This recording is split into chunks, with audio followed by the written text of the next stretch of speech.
नमस्कार दोस्तों, आप सभी का स्वागत है आपके YouTube channel study with Ravi पर। जैसे दोस्तों आप सभी को पता है कि हमने एक नई सीरीज स्टार्ट की थी जिसमें हम प्रीवियस ईयर के क्वेश्चन पेपर सोल्व कर रहे हैं। इसमें दोस्तों दोनों आयोग के द्वारा जो अभी तक पेपर कराए गए हैं उन सभी को हम सोल्व करेंगे। पहला पेपर हमने दोस्तों स्टेनोग्राफर का सोल्व किया था जो आपका 8 दिसंबर को आयोजित हुआ था। ठीक है, आज के इस प्रैक्टिस सेट में हम अपना पिछला पुलिस पेपर सोल्व करने जा रहे हैं जो 18 दिसंबर 2022 को आयोजित हुआ था। ठीक है, तो दोस्तों पुलिस का जो पेपर आयोजित हुआ था 18 दिसंबर 2022 को, उसे देखकर आपको एक आइडिया लग जाएगा कि आने वाला जो पुलिस का एग्ज़ाम है उसमें भी इसी प्रकार के प्रश्न बन सकते हैं। ठीक है, तो पूरा पेपर हम सोल्व करेंगे। आप वीडियो के एंड तक बने रहिएगा, आपको इस प्रैक्टिस सेट सीरीज में बहुत कुछ सीखने को मिलेगा। ठीक है, जो हमने पहला प्रैक्टिस सेट किया था स्टेनोग्राफर वाला, तो उसमें दोस्तों आपने बिल्कुल भी अच्छा रिस्पॉन्स नहीं दिया। ठीक है, आगे उम्मीद करूँगा कि आप अच्छा अपना रिस्पॉन्स देंगे। ठीक है, सपोर्ट करेंगे, दोस्तों में शेयर करेंगे। तो चलिए शुरू कर लेते हैं। सबसे पहले हम आज के इस प्रैक्टिस सेट में हिंदी को सोल्व करेंगे। ठीक है, तो पहला क्वेश्चन है, रेलगाड़ी किन विभिन्न भाषाओं के शब्दों के जोड़ से बना है। तो रेलगाड़ी जो शब्द होता है तो ये दोस्तों दो अलग अलग भाषाओं के जोड़ से बना होता है। ठीक है, रेल प्लस गाड़ी, रेल जो शब्द है तो वह आपका अंग्रेजी का शब्द है और गाड़ी जो है तो वह है हिंदी का शब्द है। तो सही आंसर हो जाएगा ऑप्शन बी। ठीक है, और इस प्रकार के शब्दों को संकर वर्ण कहते हैं। ठीक है, अगला प्रश्न है, निम्नलिखित में अग्नि का पर्यायवाची नहीं है। तो अग्नि का पर्यायवाची दोस्तों अनिल नहीं होता है। ठीक है, अनिल हवा का पर्यायवाची होता है। आग, अनल, बेसवानर, ठीक है, दहन, ये सब जो हैं आपके अग्नि के ही पर्यायवाची शब्द हैं। अगला प्रश्न है कि सदानंद में संधि है। तो सबसे पहले सदानंद शब्द का संधि विच्छेद आपको करना आना चाहिए। इसका जो संधि विच्छेद होगा तो वह है सत प्लस आनंद होगा। इसलिए इस शब्द में जो संधि है तो वह आपकी व्यंजन संधि होगी। ठीक है, तो ऑप्शन ए हमारा राइट है। अगला प्रश्न है कि आपकी यात्रा मंगल में हो, किस प्रकार का वाक्य है। तो आपकी यात्रा मंगल में हो, इससे ये पता चल रहा है कि हम दोस्तों अपनी इच्छा जता रहे हैं। तो सही आंसर होगा ऑप्शन डी, इच्छावाचक। पांचवा प्रश्न है कि आकाश के तारे तोड़ लाना मुहावरे का अर्थ है। आकाश के तारे तोड़ लाना मुहावरे का अर्थ दोस्तों होता है असंभव कार्य करना। ठीक है, जैसे दोस्तों हम बड़ी बड़ी बातें बोल देते हैं कि मैं तेरे लिए तारे तोड़ लाऊंगा, ये कर लूँगा।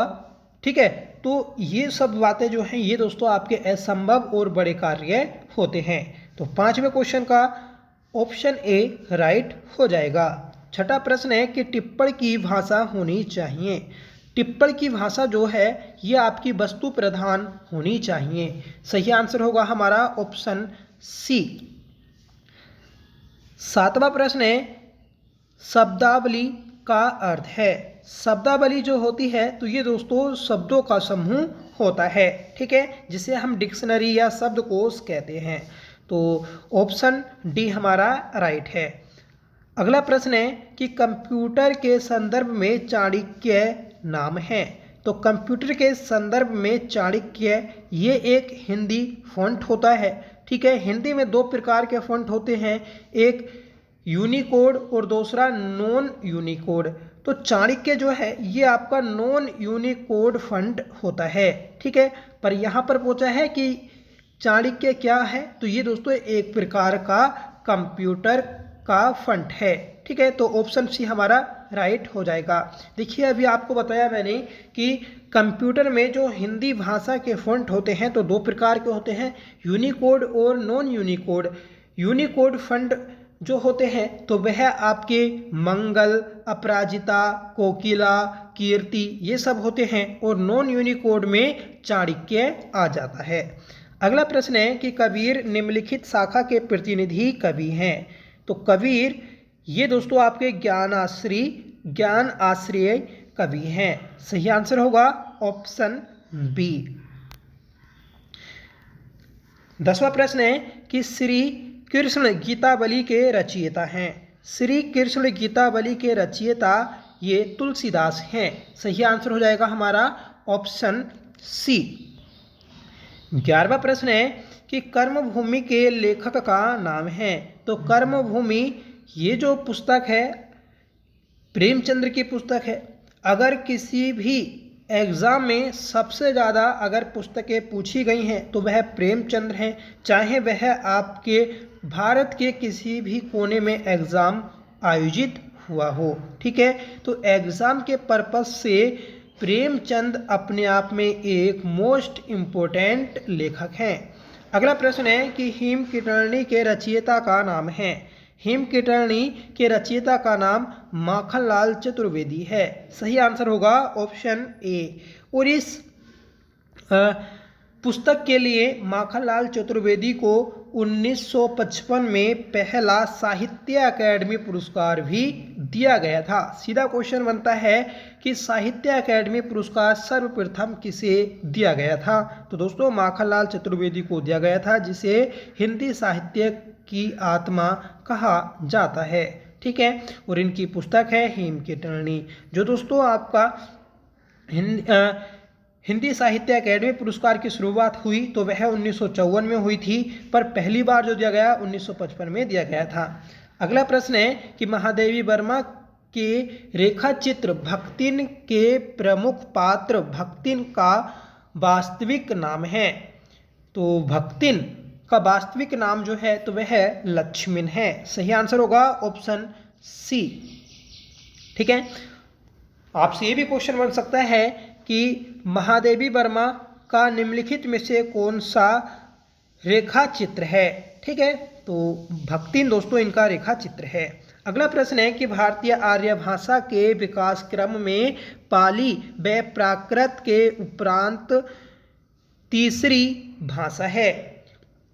देखिए, जो भारतीय आर्य भाषा हैं उनके विकास क्रम में सबसे पहले आपको संस्कृत देखने को मिलेगी, उसके बाद संस्कृत के बाद पाली, फिर प्राकृत, फिर अपभ्रंश, फिर दोस्तों हिंदी देखने को मिलती है। तो यहाँ पर पाली और प्राकृत दी है, तो पाली प्राकृत के बाद में तीसरी भाषा अपभ्रंश आती है। नेक्स्ट क्वेश्चन है कि कुमाऊनी बोली का प्रमुख क्षेत्र है। तो कुमाऊनी बोली का प्रमुख क्षेत्र नैनीताल और अल्मोड़ा है। ठीक है, क्योंकि कुमाऊं क्षेत्र के जो प्रसिद्ध क्षेत्र है तो वह आपके नैनीताल और अल्मोड़ा ही है। ठीक है, अगला प्रश्न है हमारा कि देवनागरी लिपि का जन्म हुआ है। देवनागरी लिपि का जो जन्म हुआ तो वह ब्राह्मी लिपि से हुआ है। सही आंसर होगा ऑप्शन सी। ठीक है, और जो आपकी उर्दू है तो वह खरोष्टी लिपि में लिखी जाती है। ठीक है, ये भी आपको याद रखना है। 17वां प्रश्न है कि जब लिखने से कोई अंश छूट जाता है तो उसे प्रदर्शित करने के लिए कौन सा चिन्ह प्रयुक्त होता है। तो ये होता है दोस्तों हंसपद। सही आंसर रहेगा ऑप्शन डी। ठीक है, जो हंसपद होता है तो वह इस प्रकार का होता है। ठीक है, याद रखिएगा, इसे ही त्रुटि पद भी कहते हैं। जैसे मान लीजिए अगर ये पूरा एक वाक्य है और इसमें से ये शब्द छूट जाता, ठीक है, तो हम क्या करते हैं, इसको लिखने के लिए यहाँ पर एक हंस पद बनाते। ठीक है, इस प्रकार से, और फिर यहाँ पर लिख देते। ठीक है, याद रखिएगा आप, इम्पोर्टेंट होता है दोस्तों। जो ब्राह्म चिन्ह है ये अक्सर पूछ लिए ही जाते हैं। ठीक है, नेक्स्ट क्वेश्चन है कि भाषा की सबसे छोटी ध्वनि इकाई जिसके खंड ना किए जा सके कहलाती है। तो ये कहलाती है वर्ण। ठीक है, तो वर्ण ऐसी ध्वनि होती है जिसके खंड नहीं किए जा सकते। तो सही आंसर रहेगा ऑप्शन सी। वर्णों से बनते हैं दोस्तों आपके शब्द, शब्दों से बनते हैं पद, और पद से बनते हैं दोस्तों वाक्य। ठीक है। नेक्स्ट क्वेश्चन है कि अंतिम शब्द में कौन सा प्रत्यय है। अंतिम, तो अंत प्लस इम, ये दोस्तों आपका इसका संधि विच्छेद होगा या संधि विग्रह होगा। ठीक है। तो इसमें हमें बताना है कि प्रत्यय कौन सा होगा, तो इसमें हो जाएगा आपका ऑप्शन बी, इम। ठीक है। इम दोस्तों इसमें प्रत्यय होगा। ठीक है। प्रत्यय क्या होते हैं, तो प्रत्यय दोस्तों ये एक शब्द अंश होते हैं जो शब्द के अंत में लगाए जाते हैं। उपसर्ग क्या होते हैं, तो उपसर्ग भी दोस्तों शब्दांश होते हैं जो शब्द के स्टार्टिंग में लगाए जाते हैं। नेक्स्ट क्वेश्चन है कि निम्नलिखित में स्त्रीलिंग शब्द है, तो स्त्रीलिंग शब्द बताना है, तो सही आंसर होगा ऑप्शन डी, चंबल।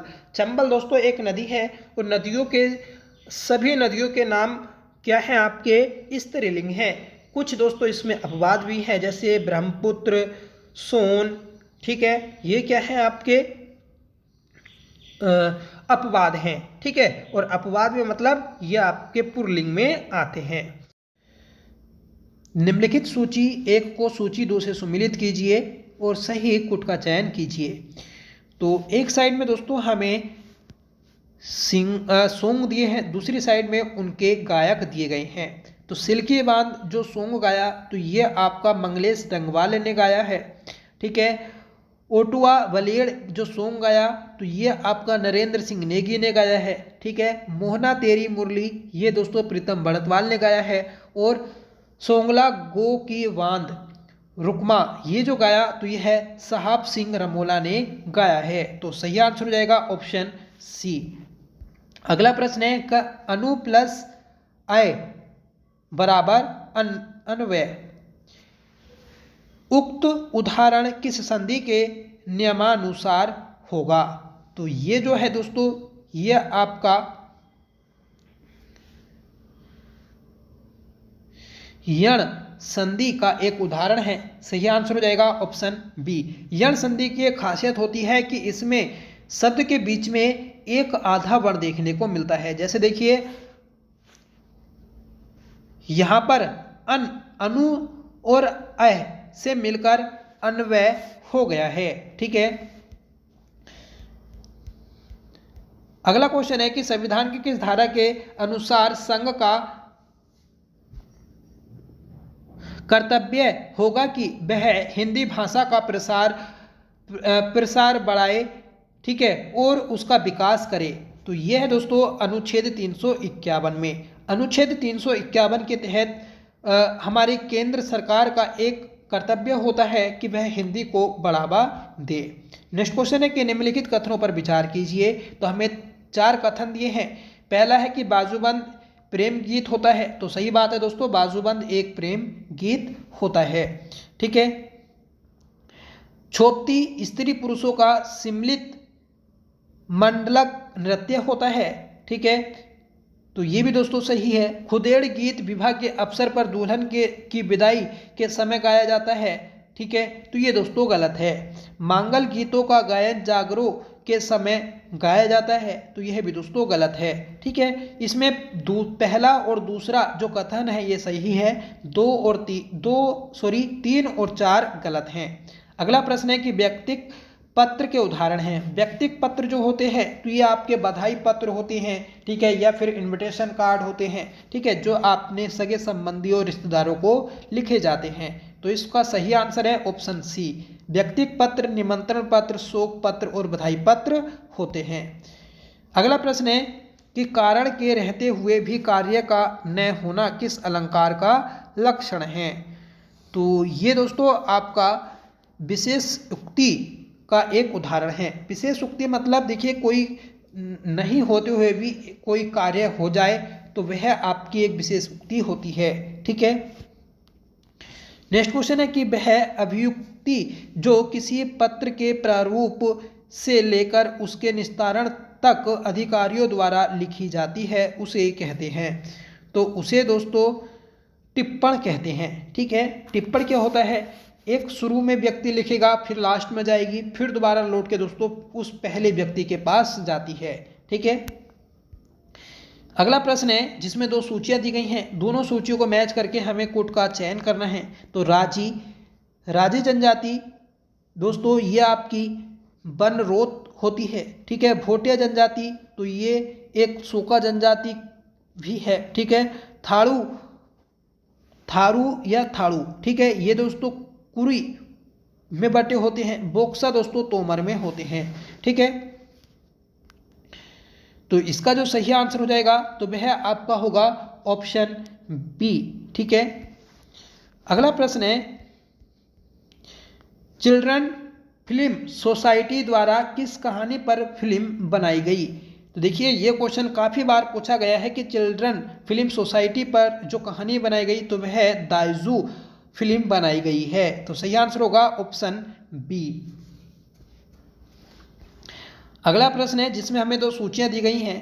पहली सूची में हमें मतलब इसमें आपके विलोम शब्द दिए गए हैं, उन दोनों शब्दों को उसके विलोम शब्द से मैच करना होगा। खंडन का दोस्तों मंडन होता है, ठीक है। दाता का क्या होता है, तो दाता का याचक होता है, ठीक है। खंडन का मंडन, दाता का याचक, चिरंतन का नस्बर, आगामी का विगत होता है। तो ये दोस्तों आपके 4 विलोम शब्द दिए थे जिन्हें हमें मैच करना था। अगला प्रश्न है जिसमें कुछ कुमाऊनी पत्रिकाएं दी गई हैं और ठीक है जिसमें से हमें बताना है कि कौन सी वह कुमाऊनी भाषा की प्रकाशित पत्रिकाएं हैं। तो पहली पत्रिका है पहरू, दूसरी अदली कुशली, तीसरी घराट और चौथी दोस्तों भेरू। तो इन चारों में से कुमाऊनी जो पत्रिकाएं हैं तो वह आपकी सिर्फ पहली और दूसरी हैं, मतलब पहरू और अदाली कुशाली, ठीक है। तो ऑप्शन बी हमारा राइट होगा। नेक्स्ट क्वेश्चन है जिसमें हमें दो सूचियां दी गई हैं, एक साइड में नृत्य दिए हैं और दूसरी साइड में वह नृत्य के प्रकार हैं। मतलब कि जो हुड़की बोल गीत है तो ये बताना है हुड़की बोल गीत किस प्रकार का गीत है। तो दोस्तों जो हुड़की बोल गीत है तो ये आपका एक कृषि प्रधान गीत है। सही आंसर होगा इसका, मतलब इसका जो सही मैच होगा 3 से मैच होगा। बिटमड़ी गीत ये जो है तो ये आपका विवाह गीत होता है। न्योली गीत ये आपके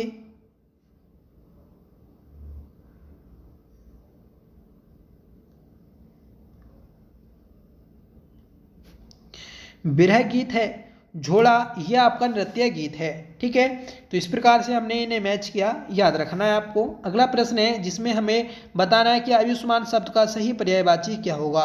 तो आयुष्मान शब्द का सही पर्यायवाची चिरायु, दीर्घायु और चिरंजीवी होता है, ठीक है। अगला क्वेश्चन है कि कुमाऊनी वाचिक परंपराओं में लोकोक्तियाँ और मुहावरों का महत्वपूर्ण स्थान है। ये मौखिक परंपराएं लगभग सभी भाषा भाषी क्षेत्रों में एक रूपता प्रदर्शित करती हैं। कुमाऊनी और अन्यत्र समाजों में ये परंपराएं बराबर रूप से प्रचलित हैं। कथन को पढ़कर सही उत्तर का चयन कीजिए। 4 ऑप्शन दिए हैं, इन चारों ऑप्शन में सही जो ऑप्शन होगा तो वह आपका ऑप्शन सी होगा कि अन्य भाषाओं की कहावतों में कुमाऊनी लोकोक्तियों के भाव निहित होते हैं। अगला प्रश्न है जो वर्णमाला से रिलेटेड है। कंठ्य जो कंठ से बोले जाते हैं तो वह आपके क ख ग घ बोले जाते हैं, ठीक है। तालव्य, तो तालव्य से दोस्तों आपके च वर्ग के वर्ण बोले जाते हैं। मूर्ध्या से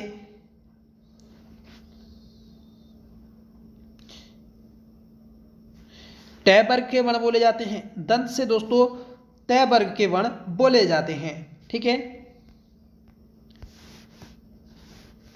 अगला क्वेश्चन है कि जौनसारी भाषा में मेहमान को क्या कहा जाता है।